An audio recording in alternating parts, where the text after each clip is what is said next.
السلام علیکم ناظرین ڈرامہ سیریل کیسی تیری خود غرضی میں شمشیر کے سامنے بابا صاحب کی حقیقت آنے کے بعد شمشیر نے گھر چھوڑنے کا فیصلہ کر لیا ہے۔ مہک کے اوپر ظلم ہوتا ہوا دیکھ کر اکرم صاحب کی طبیعت پھر سے خراب ہو چکی ہے۔ آنے والی ایپیسوڈ میں آپ سب دیکھیں گے کہ بابا صاحب بار بار شمشیر کو تنگ کر رہے ہیں کہ جتنی جلدی ہو سکے اس لڑکی کو گھر سے باہر نکال دو، اور اسے یہ بھی کہتے ہیں کہ اگر تم میری اولاد نہ ہوتے تو چٹکیوں میں اس لڑکی کا فیصلہ کر دیتا۔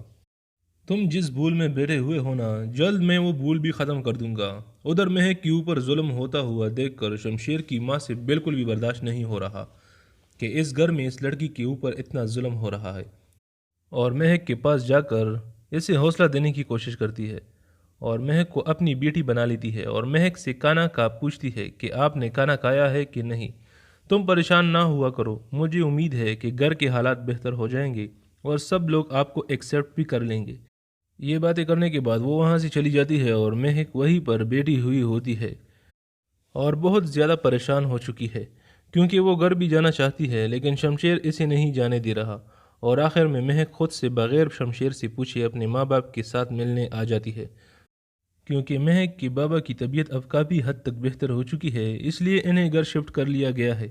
جیسے ہی دروازہ نوک ہوتا ہے باہر سے مہک آ جاتی ہے۔ مہک کو دیکھ کر مہک کے ماما اور بابا بہت زیادہ خوش ہو جاتے ہیں۔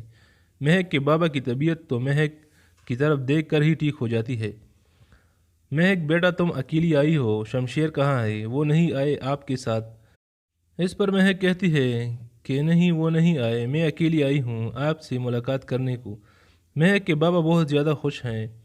اور کہتے ہیں مجھے پتہ ہے تیرے لیے حالات بہت زیادہ مشکل ہیں، لیکن اب تو سب کچھ ٹھیک ہے نا؟ شمشیر آپ کے ساتھ اب اچھے سے پیش آتا ہے نا؟ آگے سے مہک کہتی ہے کہ ہاں سب کچھ ٹھیک ہے اور شمشیر بھی میرے ساتھ بہت اچھا سلوک کر رہے ہیں۔ مہک تو آخر کار اپنے ماما اور بابا سے ملاقات کر لیتی ہے، پر دوسری طرف ندا کالج میں ہوتی ہے تو کالج میں انہیں احسن نظر آ جاتا ہے اور وہ بہت حیران ہو جاتی ہے کہ احسن آج مجھے کیوں لینے آئے ہیں،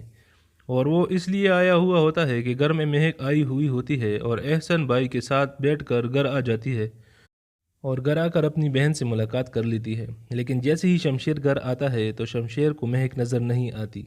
شمشیر مہک کے بارے میں اپنی ماما سے بھی پوچھتا ہے لیکن وہ کہتی ہے کہ وہ تو اپنے گھر گئی ہے اپنے ماں باپ سے ملنے، تو آگے سے شمشیر کوئی بھی جواب نہیں دیتا اور بھاگا بھاگا سیڑھیوں سے اتر جاتا ہے اور بہت زیادہ غصے میں ہوتا ہے۔ مہک ادھر اپنے گھر میں بیٹھی کھانا کھا رہی ہوتی ہے کہ اوپر سے شمشیر اس کے گھر آ جاتا ہے اور بہت غصے میں ہوتا ہے، اور شمشیر کو اکرم صاحب جیسے ہی اپنے گھر میں دیکھ لیتا ہے تو وہ لوگ بہت زیادہ پریشان ہو جاتے ہیں۔ شمشیر غصے میں کہتا ہے کہ میری اجازت کے بغیر تم یہاں پر کیسے آئی ہو، اور وہ مہک کا ہاتھ پکڑ کر زبردستی اس کو کھینچ کر اپنے ساتھ اپنے گھر لے جاتا ہے، اور پیچھے سے مہک کی امی ابو دیکھ رہے ہوتے ہیں اور ان سے بالکل بھی برداشت نہیں ہو رہا کہ وہ ان کی بیٹی کے ساتھ بہت ظلم کر رہا ہے۔ اور اکرم صاحب اپنی بیوی کو کہتے ہیں کہ تم سب نے میرے ساتھ جھوٹ بولا ہے، وہ درندہ کبھی انسان ہی نہیں بن سکتا۔ وہ بہت زیادہ پریشان ہو جاتے ہیں اور ان کی طبیعت بھی بہت زیادہ خراب ہو جاتی ہے۔ مہک گھر آ کر اپنے بابا کو کال کرے گی لیکن اس سے پہلے شمشیر بہت زیادہ غصے میں اس کا ہاتھ پکڑ کر اپنے گھر لے جاتا ہے، اور وہاں پر شمشیر مہک کو دھکا مار کر کمرے کے اندر کر دیتا ہے، لیکن مہک سے بھی یہ بات برداشت نہیں ہوتی۔ کہتی ہے میں ایک غریب باپ کی بیٹی ہوں، آپ اس باپ کے بیٹے ہیں جو زمین پر خدا بنا ہوا بیٹا ہے، اور یہاں پر ساری کی ساری حقیقت آخر کار مہک بتا ہی دیتی ہے کہ میرے ساتھ جو کچھ بھی ہوا ہے آپ کے بابا نے ہی کروایا تھا، جو کچھ میرے اوپر ظلم ہو رہا ہے اور میں مرتے مرتے بچ گئی، اس کا سارا قصور آپ کا اور آپ کے بابا صاحب کا ہے۔ اور شمشیر مہک کو کہتا ہے کہ تم اپنے ماں باپ کے گھر نہیں جاؤ گی، یہ میرا آخری فیصلہ ہے، اور اگر تم میری بات کی مخالفت کرو گی تو مجھ سے برا کوئی نہیں ہوگا۔ شمشیر کے سامنے جب سے حقیقت آئی اس کے بعد تو وہ کبھی بھی اس بار اپنے بابا صاحب کو معاف نہیں کرنے والا۔ دوسری طرف آخر کار شیرو کی تلاش میں بابا صاحب پولیس ایس ایچ او شیرو کو پکڑ کر تانے میں بند کر دیتی ہے اور انویسٹیگیشن بھی کی جاتی ہے، اور جیسے ہی تارا کو پتہ چلتا ہے وہ بھاگا بھاگا تانے پہنچ جاتا ہے۔ وہاں جا کر شیرو کے ساتھ ملاقات کرتا ہے۔ شیرو رو رہا ہوتا ہے اور تارا شیرو کو کہتا ہے کہ کیسے مارنے کی بات کی تھی بابا صاحب نے، تو شیرو کہتا ہے کہ اس لڑکی کو مارنے کی بات کی تھی جو کہ اب شمشیر صاحب کی بیوی بن گئی ہے۔ آخر کار شمشیر یہ سب اپنے کانوں سے سن لیتا ہے کیونکہ وہ بھی وہاں پر موجود ہوتا ہے، اور مہک کے کار کے اوپر بھی ٹرک میں نہیں چڑھوایا تھا، اور رو رہا ہوتا ہے اور چلا رہا ہوتا ہے کہ آخر اب اس کی اس بار جان چھوٹ جائے، لیکن ایسا کبھی نہیں ہوگا۔ شیرو کہتا ہے کہ میں نے یہ سب نواب صاحب کے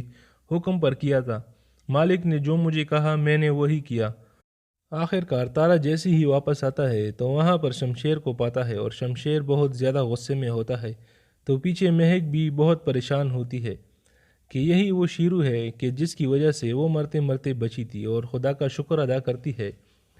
شمشیر بہت غصے میں گھر آ جاتا ہے، اور گھر آ کر وہ اپنے باپ پر بہت غصہ کرتا ہے کہ آپ نے ایسا سوچا بھی کیسے، آپ میری خوشی کے دشمن بنے، آپ چاہتے ہی نہیں تھے کہ زندگی میں خوش رہوں۔ وقت گزرنے کے ساتھ ساتھ شمشیر کا فیصلہ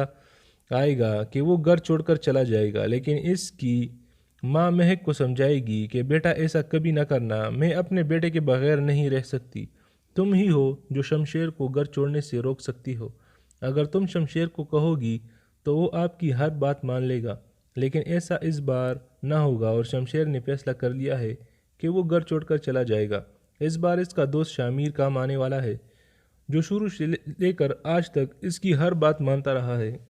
اور آخر کار شمشیر گھر چھوڑ کر اپنے دوست کے پاس جا رہا ہوتا ہے، اور شامیر شمشیر کو ہر چیز مدد کر دیتا ہے جو شمشیر کو ضرورت ہوتی ہے، کیونکہ شمشیر گھر سے خالی ہاتھ نکالا ہوتا ہے۔ شمشیر اپنے دم پر مہک کو اپنے ساتھ رکھے گا۔ شمشیر کے جانے کے بعد اس کی ماں بہت زیادہ پریشان رہنا شروع ہو جاتی ہے۔ ایک دن شمشیر کسی کام سے اپنے گھر آ جاتا ہے، اور بابا صاحب کے تنگ کرنے پر شمشیر اپنے اوپر پستول تان لیتا ہے، جس کی وجہ سے اس کی ماں کی طبیعت بہت زیادہ خراب ہو جاتی ہے، اور وہ بے ہوش ہو جاتی ہے، اور پھر اس کو ہاسپٹل لے کر جایا جاتا ہے، جہاں پر اس کی موت ہو جاتی ہے۔ شمشیر کی ماں کی موت کی وجہ سے بابا صاحب کا انجام بہت برا ہو جاتا ہے، وہ بہت دکھی ہو جاتا ہے اور اپنے کیے پر بہت شرمندہ ہو جاتا ہے، اور اسے احساس ہو جاتا ہے کہ اس نے اپنے بیٹے کے ساتھ بہت برا کیا۔ اس پر وہ اپنے بیٹے شمشیر سے معافی بھی مانگتا ہے، اور پھر شمشیر اس کو مہک کے کہنے پر معاف بھی کر لیتا ہے۔ اس کے بعد شمشیر ولیمہ بھی کر لیتا ہے، اور ایک بار پھر سب ایک ہی گھر میں رہنا شروع ہو جائیں گے۔ ناظرین، کون کون چاہتا ہے کہ شمشیر مہک کے ساتھ واپس اپنے گھر آ جائے؟ کمنٹ سیکشن میں اپنی قیمتی رائے کا اظہار ضرور کیجیے گا، اور ساتھ ہی ساتھ چینل کو سبسکرائب کرنا نہ بھولیے۔ دعاؤں میں یاد رکھیے گا۔ اللہ حافظ۔